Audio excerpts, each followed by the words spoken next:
Hi friends, நம்ம இன்றைக்கி வந்து சூப்பரான ஒரு தேங்காய் பால் ரசம் தாங்க செய்ய போகிறோம். இந்த ரசம் வந்து வயிற்று புண்ணு, வாய் புண்ணுக்கு எல்லாம் ரொம்ப நல்லது. சுடுசோட்டில் ஊற்றி சாப்பிடும்போது அவ்வளோ அருமையாக இருக்குங்க.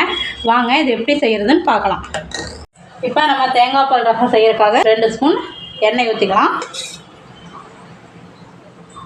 இப்போ எண்ணெய் காஞ்சிருச்சு. இது கூடயே 1/4 ஸ்பூன் கடுகு, 1/4 ஸ்பூன் வெந்தயம், 1/4 ஸ்பூன் சீரகம், கொஞ்சமாக கருவேப்பிலை, 2 வரமிளகாய், இதிலே தட்டி வச்ச பூண்டு, சின்ன வெங்காயத்தை பொடி பொடியாக ஒரு 4 சின்ன வெங்காயம் கட் பண்ணி வச்சுருக்கேன், அதையும் போட்டுக்கலாம்.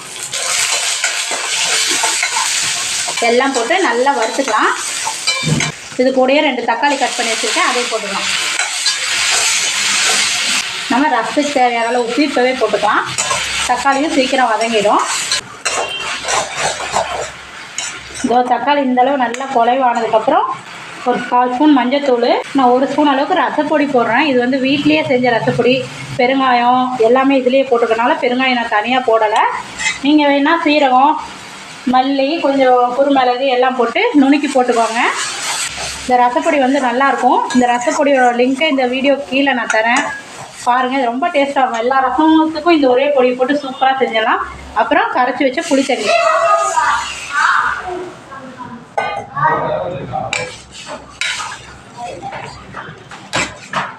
இது வந்து நல்லா ஒரு கொதி வரட்டும். புளி தண்ணி நல்லா கொதிச்சுக்கிட்டு இருக்கு. இப்போ வந்து நான் ஒரு அரை மூடி தேங்காயில் பால் எடுத்து வச்சுருக்கேன், அதை ஊற்றிக்கலாம்.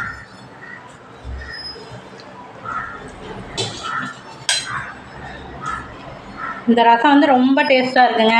வாய்ப்புண்ணு, வயிற்று புண்ணுக்கெல்லாம் ரொம்ப நல்லது. சுடு சாதத்தில் இந்த ரசம் ஊற்றி சாப்பிட்டோம்னா அவ்வளோ அருமையாக இருக்கும்.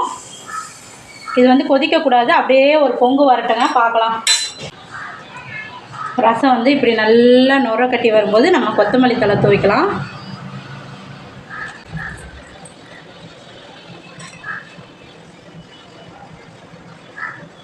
இப்போ வந்து நம்மளுக்கு சூப்பராக ரசம் ரெடி ஆகிடுச்சு. நம்ம அடுப்பு ஆஃப் பண்ணிடலாம். கொதிக்கக்கூடாது தேங்காய் பால், அப்புறம் எல்லாம் திரிஞ்சு போயிடும்.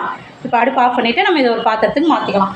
ஓகே ஃப்ரெண்ட்ஸ், நீங்களும் இந்த மாதிரி தேங்காய் பால் ரசம் செஞ்சு பாருங்கள். உடம்புக்கு ரொம்ப நல்லது. ஹீட்டெல்லாம் குறைச்சிரும். தேங்காய் பால் வாய் புண்ணு, வயிற்று புண்ணு எல்லாத்துக்குமே நல்லது. ஓகே ஃப்ரெண்ட்ஸ், பாய்.